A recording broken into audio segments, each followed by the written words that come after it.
This is a pretty interesting game. I'm sorry, Susan. Did I wake you? I have to take your blood pressure. 2 seconds and I'm gone. My name is Liz, by the way. Hi. Hi. I'm sorry. I know this isn't very nice. Believe me, I hate waking people up just for this. But being a nuisance is part of my stupid job, unfortunately. Oof, I hate this place. Tell you what, Susan. Can I call you Susan? So anyway, I shouldn't say it, but you know I'm going to anyway. You are so lucky. It's crazy. You doing what you've done, and her walking in, seeing what she saw. That was a chance. 1 in a million. I'm not making any sense again, am I? I'm tired. They're working us to This death is here, you know. lowering itself. Modern day slavery. One day I'll tell them what I really think. I swear I will. 29. And here it is. You've got the blood pressure of an 18-year-old. Just wanted to say you're lucky, I think. And that I hope you've changed your mind about some things. Got to go, but I'll see you later. You take care, sweetheart, yeah? Why are people so stuck up in preventing others from dying? I can't understand that. If they want to die, then let them.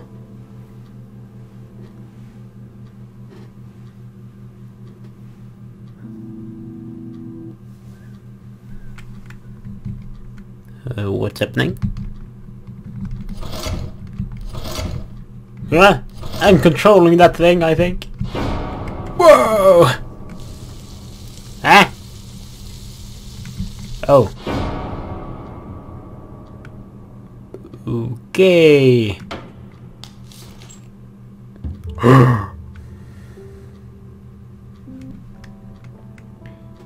Bad dream?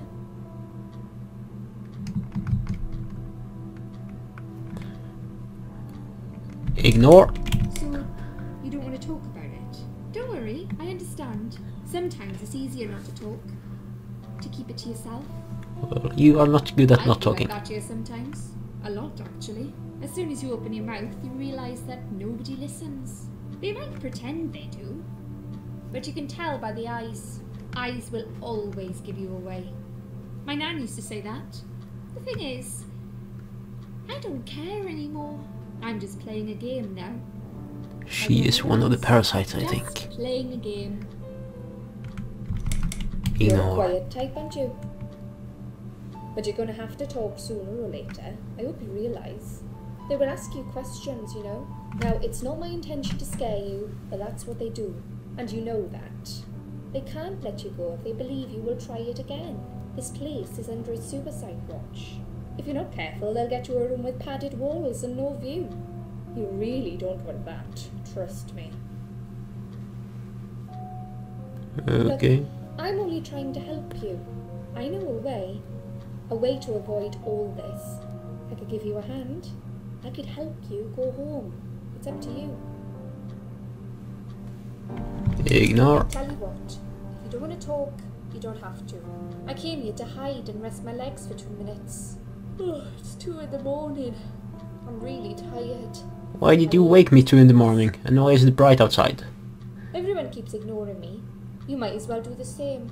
Maybe there is something wrong with me after all. Maybe I talk too much. Do I talk too much, Susan? Yes. Just tell me and I will shut up. I'm just very lonely, I guess. I know you probably don't care. Why would you? You must have enough problems of your own. You wouldn't be here otherwise, would you? But I just wish... Never mind. I really do want to help, you know. There are some people here who aren't that nice. I see it all the time. They'll do what they can to section you and lock you up. You don't want to end up in a nut house, do you? I can tell you're not that sort of person. I can tell you're all right. Just had some hard time. That's all. Oh, are you kidding me? I can't ignore her. What happened to me? What happened to me? Well, how much do you remember? I took some pills and I fell asleep in the chair. I remember how the room kept spinning around me slowly. I felt so calm, and then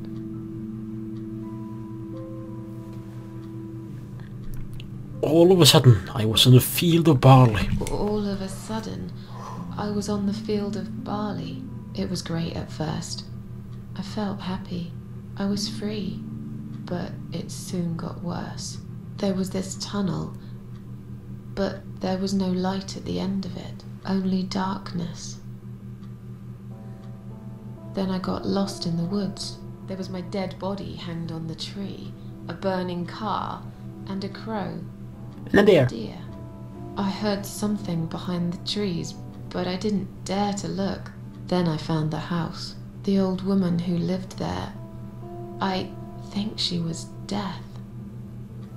Or maybe she was the devil. I'm not sure. She said they call her the Queen of Maggots. She said I should go back, gave me another chance. And so Too many here I details. am. Weird dream, eh? Maybe it wasn't a dream. I really believe in that sort of stuff. It's not impossible. It felt real, but it was just a dream. Can you now tell me who found me and what happened? Well, your body went into a coma. You were lucky she came home and found you. I told you that before. What? Who found me? Your daughter, of course. She called an ambulance. If it wasn't for her, you'd sure be dead now, Susan. My daughter? Yes. Why? Why'd you look so pale all of a sudden, Susan? I don't have a daughter. Whoever she is, she lied. But why would she do that? How should I know? I was in a coma, apparently. So she lied. It doesn't change the fact that you owe her your life. I was fine. I didn't ask for any help. Sorry. How long How have you long been have here? I been here? I was told you arrived at the hospital at 7 in the evening. You had a cardiac arrest in the ambulance. They had to resuscitate you. Your heart stopped beating for nearly a minute, but they managed to bring you back. You went to the intensive care unit, where they gave you a dose of antidote and pumped your stomach. As soon as your condition was stable, they brought you on this ward. It's called Dime Ward. I call it Die Ward, because all the patients who come here want to die. It's a suicide watch unit. That's why it's so strict. You have to be careful. Nurses here are trigger happy with the sedatives. When will they let me go home? When will they let me go home? I'm not sure. Probably not today. Maybe tomorrow. Oh, Look, I shouldn't say that, but you seem like a nice person. I feel like I should warn you. There's this doctor here. They call him Dr. X. He's a Charles chief Xavier. in this hospital. You won't be able to go home until he's talked to you, and he's really good at getting into your head. You know what I'm saying? He will ask you a lot of tricky questions. But he's a really great guy. You should trust him. okay. Let me sleep now. I'm tired. Let me sleep now. Fine. I'll see you again. Be careful who you trust here, Susan. They will be watching you. How do I know you're not one of them? You don't. You can never trust anyone. I'm a bad person to you.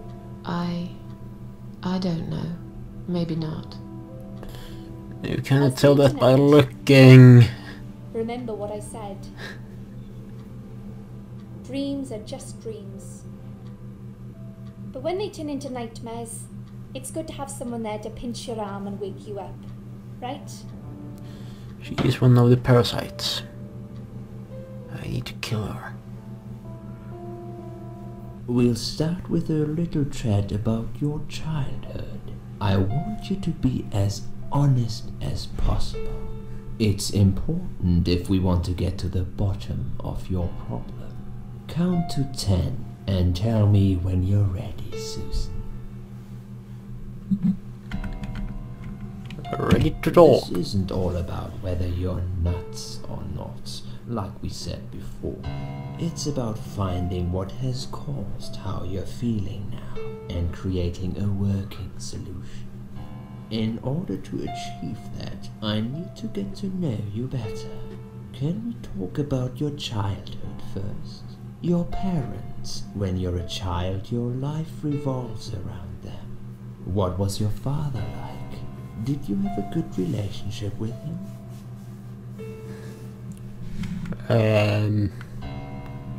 Well, I do have a good relationship with my father, I guess. Yeah, I had a great dad. I have very fond memories of my father. He was always there for me, no matter what I did. He never got angry or upset. I suppose I never really gave him any reasons to be. I was a good child. Not perfect. But then again, no one's perfect. Whatever made me try to kill myself, it definitely has nothing to do with him. Where is he now? He died 6 years ago. Cancer. Do you miss him? Of course I miss him. How can you even ask me that? It's my job to ask these questions, Susan. He has tricked her Let's already. talk about your mother now. What was she like? Would you care to tell me about her?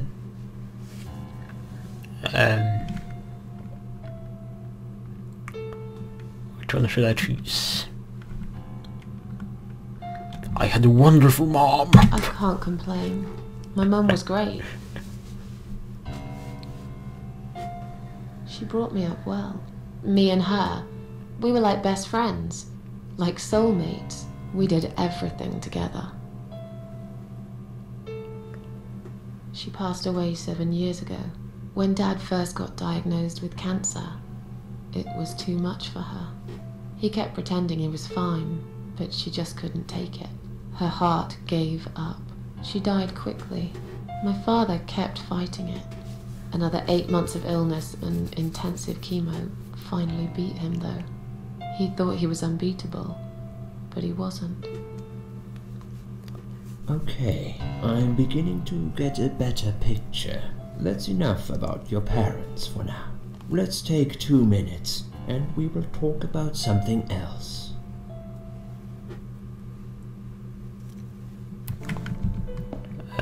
I have I need some to straps. get out of this place. I hate hospitals. Besides, I really want to go home and forget all about this. Okay, is there any way to save this? Yes.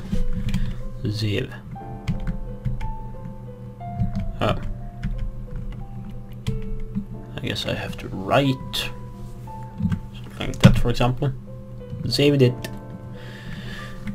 But then I will just be ending this here right now. So I will just be saying goodbye.